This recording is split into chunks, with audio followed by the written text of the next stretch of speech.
Jamming with Tatay.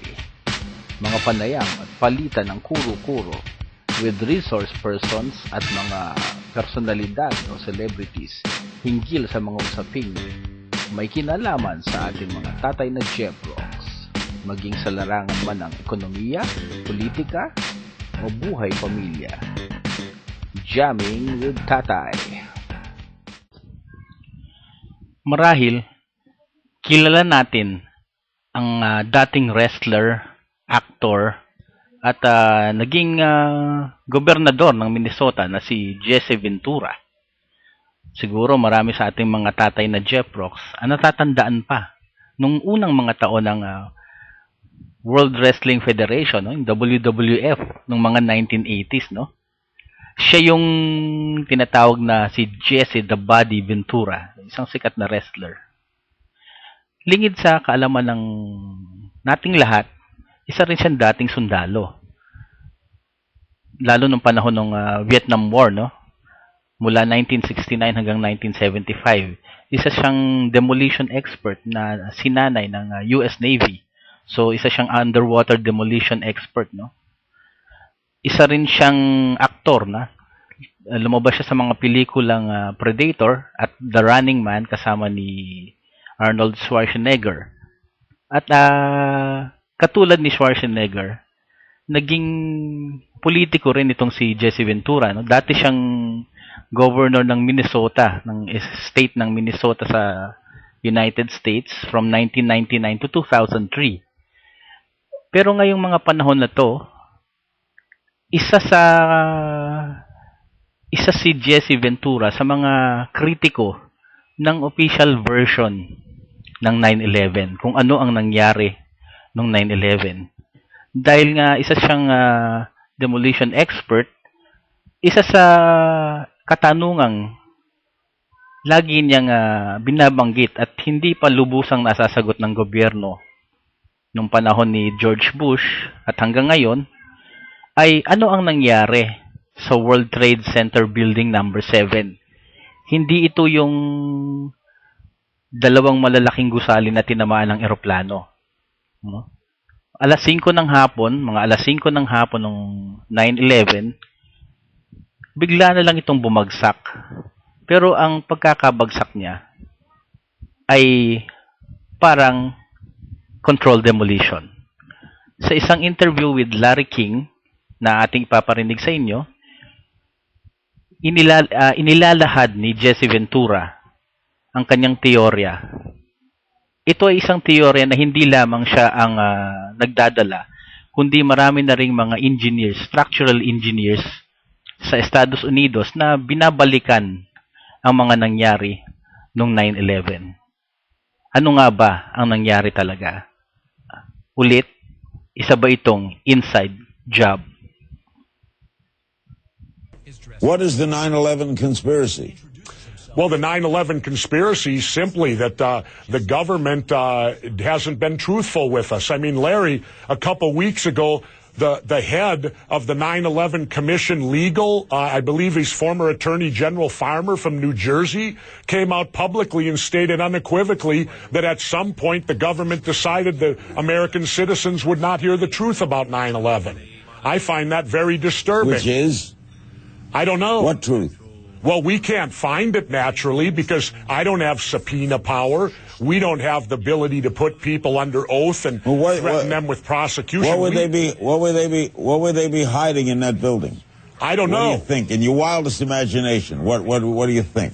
Well, in my wildest imagination, I find it very difficult that those buildings could fall at the speed of gravity without being assisted in some way. And I used to do demolition for a living.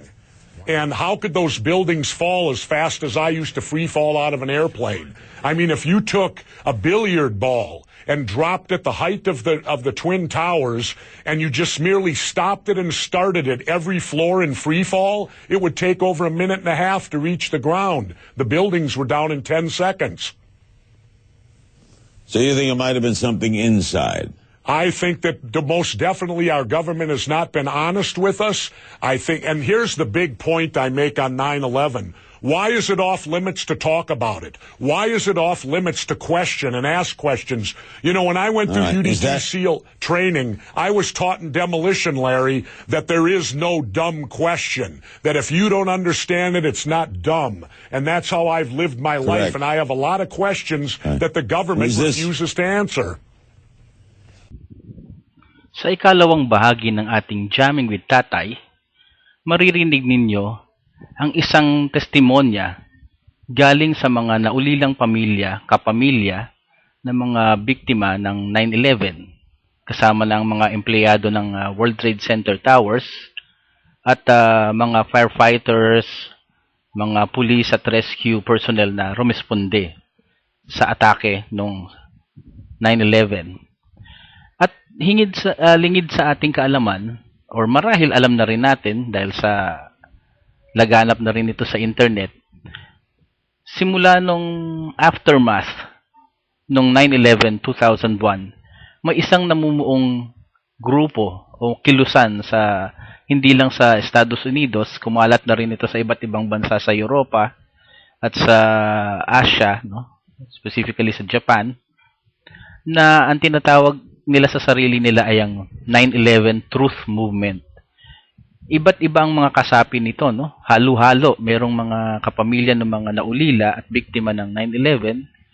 Meron din namang mga profesional at mga siyentipiko, mga scientists katulad ng structural engineers, architects, lawyers, at lately, meron ding mga artists and musicians for 9/11 Truth. No, ilan sa mga kasapi o nangahas na magsalita at questionin ang official version ng 9/11 na inilalabas ng Bush government at that time ay ang mga kilalang personalidad katulad ni Edward Asner, veteranong aktor, sina Michael and Charlie Sheen, ang mag-amang veteranong aktor din, ang komedyanteng si Rosie O'Donnell, si Mark Ruffalo, ang yumaong komedyanteng George Carlin, si Bruce Willis, Die Hard, no? Sharon Stone, ang documentarist na si Michael Moore na naglabas ng pelikulang Fahrenheit 9/11. Si Daniel Sunjata, isang aktor sa series na Rescue Me, kung saan ang role niya ay isang firefighter sa New York. Si Janine Garofalo, isang sikat na komedyante rin, ang rapper na si Mos Def, si Eminem at Jadakiss, Woody Harrelson, Keanu Reeves, at ang all-girl group na Dixie Chicks. So ang kilusan na ito ay unti-unti, no? Nung umpisa minority sila, pero unti-unti yung mga katanungang inilalabas nila ay nakakaabot na rin sa tenga ng nakararaming mga mamamayang Amerikano at Europeo at sa iba pang bansa. At ngayon, ang kanilang mga katanungan ay unti-unti na nagiging mainstream. So again, ito ang ating ikalawang bahagi ng Jamming with Tatay. Isa bang inside job ang 9/11? I'd like to start by introducing Donna Marsh O'Connor. Donna is the mother of Vanessa Langer, who died in the Tower 2 on the 93rd floor. She comes to us from New York, and please give her a warm welcome. Thank you. Thank you.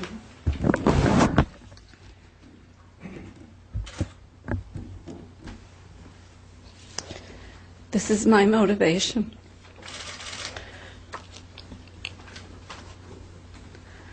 George W. Bush says, God bless America. He already did. He blessed us over and over and over again. And on that day, it was men who cursed us, not God. And it has been in the hands of men ever since to investigate everything the events leading up to, during, and the events post 9/11. I know on a daily basis the press covers the events post 9/11. But I feel, frankly, abandoned. If I question anything about the official story, I'm called a conspiracy theorist. All she ever wanted was the child who'd be walking with me 5 years old today.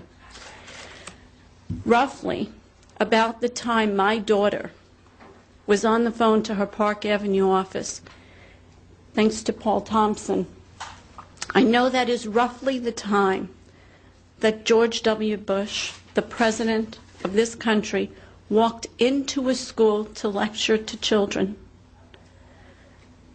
He didn't rush to Command Central. He didn't order evacuations of any of our major skyscrapers, including and especially Tower 2. And all I asked for when the first news reporter from my local area in upstate New York came to tell me she was going to allow me to tell a beautiful story of my daughter, all I asked that day was, why could I not fly home from Toronto? But Osama bin Laden's family and some Saudi nationals whose names I still don't know were flown out of the country in our airspace. I was grounded. They were not. I asked her that day, where was NORAD? Where were our defense systems? And instead she told the 2 minutes of the beautiful story I told about my fierce and loving daughter. And that's what it's been like for 5 years. The first thing members of the press always ask me, and sometimes individual family members will ask me, where are the rest of the family members? Why aren't you all questioning? And I will tell you that for 5 years in my small community in upstate New York, I've been posing questions. That's because on September 11th, his 26-year-old son Bobby was at a meeting inside the World Trade Center. I was certainly concerned, and I sat there and watched it because I knew he worked in that area. And so I guess about 15, 20 minutes, and my wife called me, and she says, "Sorry, did you see what happened? But we haven't heard from Bobby." So that's when I decided that nobody got upset. It's amazing, just like that.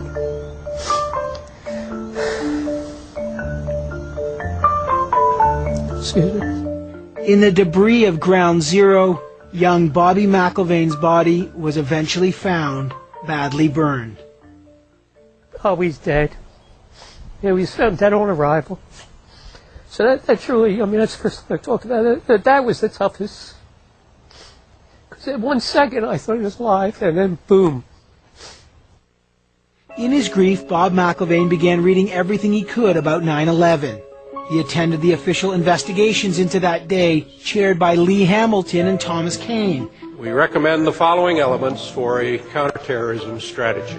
And finally, after weighing the evidence, he came to a shocking conclusion. Well, I believe 100% and that the United States orchestrated 9/11 with the help of other agencies around the world. You believe there are people inside the United States, inside the government, at high levels, that were involved in orchestrating 9/11? Absolutely.